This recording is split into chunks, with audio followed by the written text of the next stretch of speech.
First, a gang rape, then the victim, all of 17 years old, is burnt alive because her family dared to take the issue to the village council and dared to demand justice.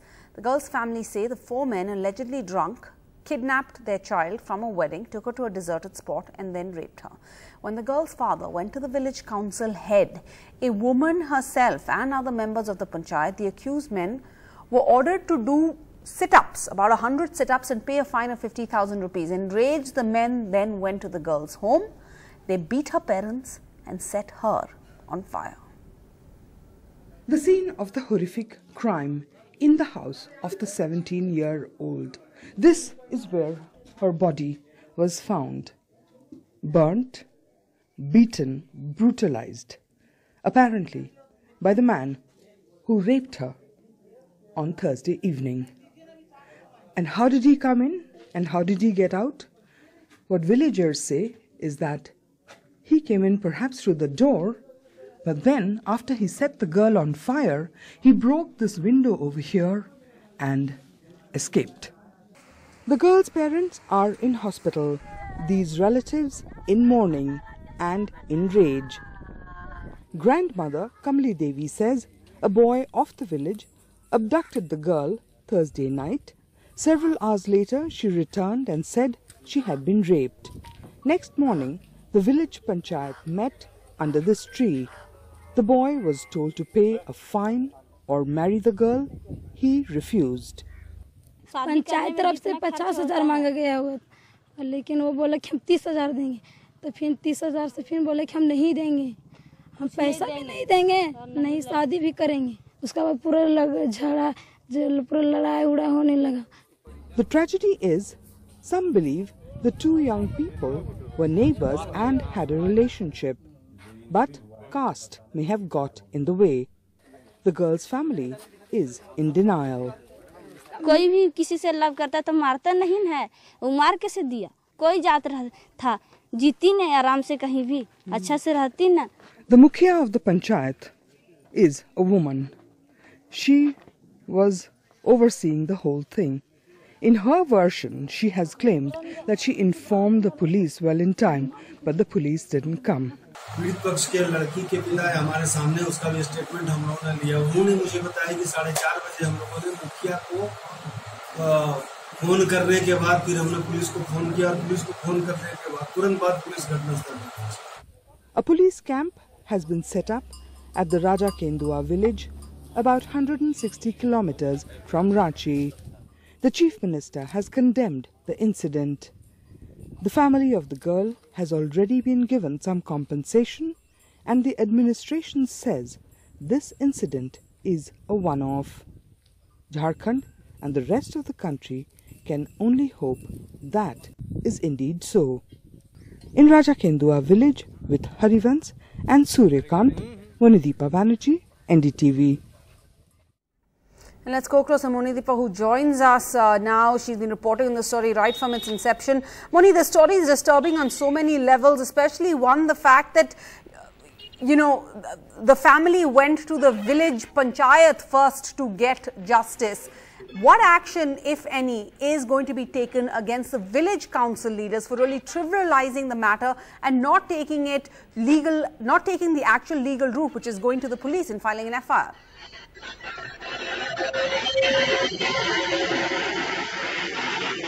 Well, the mukhya, who is a woman, as I mentioned, she has actually been arrested and is now in police custody. I dare say in jail custody for some time now. And it's, she claims that she tried to inform the police, that she informed the police, and then the police came, but it was too late. But in the meantime, I did speak to members of the family who were left at the village, and they said that, they didn't have a number for the police, and therefore they did not contact the police first thing. They instead went to the mukhya and said, try and sort this out. So this is why, the police came so late into the picture. By then the girl was already dead. So the mukhya has been arrested and also several members of the boy's family. The boy is Dhannu Bhuiya who has been arrested a short while ago from a village about 60 kilometers away from Raja Kendua, which is where the crime was committed. He is also in his 20s, and he is among now 15 people arrested in the matter. So yes, indeed, what is going to be interesting is because the girl was minor, this man is definitely going to be charged also under POCSO, besides, of course, rape and murder. But what about the rest of the people in the village who participated in this horrific incident? Will they be also charged under POCSO? What kind of punishment will they get? That's what the entire family is waiting for. Justice. All right, thanks Moni. We also have in studio now, we have Prerna Singh, spokesperson of the Congress. We have Lalita Kumaramangalam, former chairperson of the National Commission for Women. She's also a member of the BJP. We have Mihira Sood, human rights lawyer, and Trisha Shetty, social activist and founder of She Says India, joining us from Mumbai. Trisha, to you first. As Monideepa, my colleague, was just reporting, this POCSO Act is going to be invoked against the accused. The victim was a minor, but the fact that, as Moni points out, the village, the panchayat head is a woman, that also exposes just how much of a battle we're up against to ensure justice for women in India today. No, unfortunately, we've reached a point in time where we see women ourselves failing other women, forget failing other women, failing children, where we ourselves have been so subject to patriarchy that we've forgotten at what point do we start speaking up for the safety of young girls and condemning rape. Under POCSO it clearly said that there is the punishment for abetment of offence is same as provided for actually committing the offence in itself. And what kind of an abhorrent punishment is 100 sit-ups, some monetary fine? I mean, the law clearly mandates punishment for rape under Section 4 and under Section 6 of the POCSO Act, which covers penetrative sexual assault and aggravated penetrative sexual assault. The punishment is strictly mentioned, life imprisonment, and for punishment for an offence that warrants life imprisonment, and in the gravest of grave cases, which is this case, would even warrant the death sentence. It's unfortunate and unacceptable that this panchayat thought it was fit to merely ask these people to do 100 sit-ups. It just goes to show you how flippantly they treat the issue of women and children's safety. And here is where the government needs to step up and do what's needed. Simply passing ordinances in a reactionary fashion, trying to assuage people and calm down people's anger is not going to work. Women and young girls are still being brutally raped and murdered. Our government really needs to step up and strengthen our judiciary, because currently criminals, especially those offending children, are not scared of the law.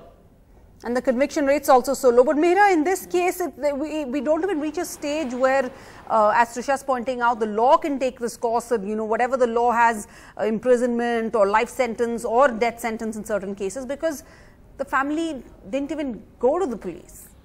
Yeah, I think I want to just look at this slightly differently. I don't know if I would take the same argument as Trisha, that this is a case of, women, letting down other women or being so socially conditioned, because if you look at it, perhaps from their point of view, this wasn't taking it flippantly, and that's what we need to address. One, there was a 50,000 rupee fine, and there was apparently an order that the guy has to, the accused should marry the victim, which to us is very abhorrent. But we're talking about a village panchayat here, where this to them may have seemed to be the best possible solution. But having said that, I think what needs to be done here is proper awareness and training of what the function of a village panchayat is, and I don't think too many people are very aware of, what is the difference between extra constitutional panchayats, constitutional gram panchayats, what are the different levels and what their functions are. Their functions are not dispute resolution except for very minor petty offences. A case like this should never have been heard by the gram panchayat. They should have gone to the police. They have no power to give punishments like this. So, one can say in their defense that they thought they were doing the best they could. But the fact of the matter is, people need to be properly educated and made aware of what the duties of and the obligations and the limits to the functions of a gram panchayat are. And this is not it. Laws are, they should have gone to the police. And it doesn't make any sense. The argument that, the police weren't responding doesn't fly at all, because If the police aren't responding, that doesn't mean that you hear the case on your own and impose a fine. We know that the punishment for rape is certainly not a fine. But that's often the reality also. Like even if we saw in now, the police may not respond. The police may not respond, but it doesn't. No, what I'm saying is the actions that have been taken by the Gram Panchayat don't sit with their argument that the police weren't responding, because then this would not have been their course of action.